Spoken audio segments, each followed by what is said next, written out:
Good afternoon, everybody. Happy Wednesday.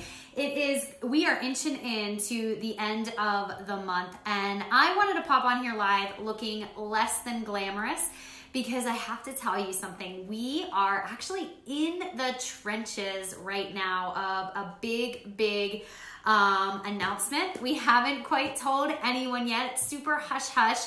But we have this really strict deadline, and my girl Melanie went to New York City. So it's just kind of one of those days where chic is really happening behind the scenes, and it's less than glamorous. This is really what it was. And I was like, I really want to go live, and I want to talk about this topic that I keep seeing over and over again as we begin to start working with our clients in our small group mentorship next week. And so one of the questions we asked many of them is what's a struggle point right now in your business? Like, what is it that you really want Melanie and I to help you with? And what we started seeing over and over again. So let me backtrack. The small mentorship program, if you haven't yet seen it, you can click the link in our bio. We are getting ready to launch. It's starting on Tuesday of this coming week. And we are going to be mentoring a small group of women to help them really take their business to the next level. So if you want to check that out, if you want to see what that's about, make sure you check the link in the bio. But back to what I was talking about. One of the things that I keep hearing over and over again that people are asking me about is, how do I get more following? Like, how do I get more people to not just engage with me, but how do I grow this? And so here is this is just my sort of thoughts as I process all of the things.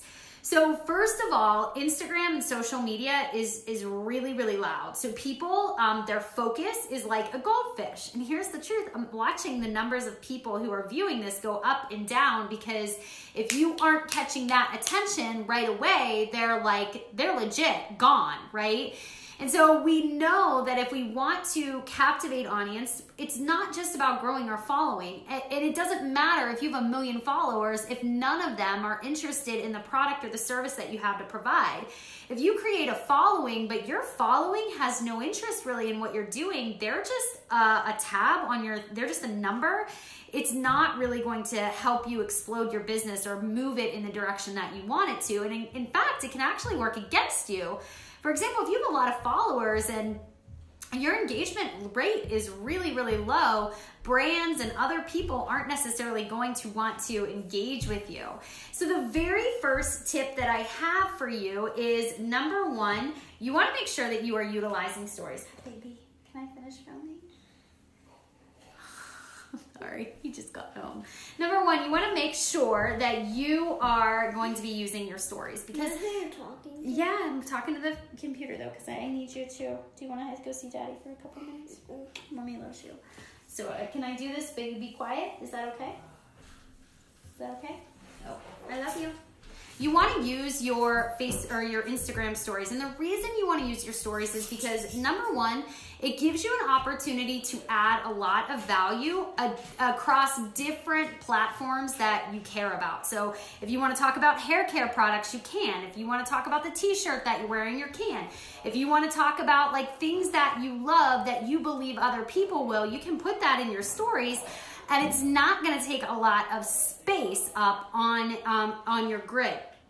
The second thing that Instagram Stories does is it allows you to really show your personality in some way. And so what I find is that when my following on my stories go up, the engagement so if I am focusing on putting content into my stories that's just fun, it's light, there's a little bit of marketing in there as well, but overall people get to see me for who I am. They can decide if I'm worth staying for or if I'm just not their jam. So I make sure that I use stories. People click fast through those. They're going to decide, do I actually want to check her grid? Do I want to see what she is all about? Number two is hashtags. And I talked about this a little bit earlier this week, but I'm not just saying use hashtags, put them in your comments and hope and cross your fingers that somebody is going to see them. But I also think hashtags are where you can go and start searching people out who you can connect with. Listen, I'm gonna say it over and over. It might sound mundane, and even on the podcast you're gonna hear on Thursday, you're gonna hear this message as well, that you have to be social on social media. One of the biggest ways to grow a following of the right audience, the audience that can convert to your clients, is really to make sure that you're engaging with the people that you want to engage with. So use hashtags as a search engine for you. So for example, if I am going to use a hashtag like life in remission, right? I can go to that hashtag, and then ultimately I can then go and find other people who have used that search tag and then be able to connect with them that way. So I will start engaging with them. And if it does sound somewhat monotonous, what I mean is like I'm actually going to have to engage with people, girl, you are going to have to engage with people because it's your job. Like that's part of what you do as an influencer. To gain influence, you have to give. So if you want people coming to you, you've got to go to the people first. And I don't care how big you get on social media, you are never so big on your high horse that you can't get down off of it and actually connect with people. So just a little tip is to use the hashtags, engage through the hashtags that you use, that you find to be like something that you connect well with, and get all up in there and connect with people. It might lead to something, it might not, but that is the job. And over time, that consistency of doing the thing is ultimately going to grow your following. And the third one is you want to start promoting where you are at on the other platforms that you've already created. So I have been letting people know super slowly over time that when I was running my business all over just my Facebook personal page, I started to jab out there that, you know, you can find me here, and leaving my Instagram handle for people to see.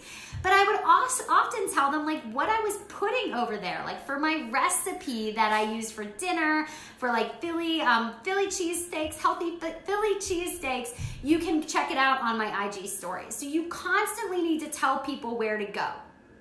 Even if you feel like you have said it more than once, more than twice, the more places you can direct people to find you, to follow you, to engage with you, the more likely it is that people are going to do just that. So real quick, just to review, number one, you gotta use your stories and you gotta have fun with it. You've gotta show your personality and you've gotta do it in your own unique spin of a way. Number two, hashtags, and not just using them on the post that you did or in the stories that you do, but actually engaging with people in the hashtags that you yourself are using. And number three, you've got to promote yourself a little bit. Either if you are collaborating with other people, sorry for the chaos, it is what it is.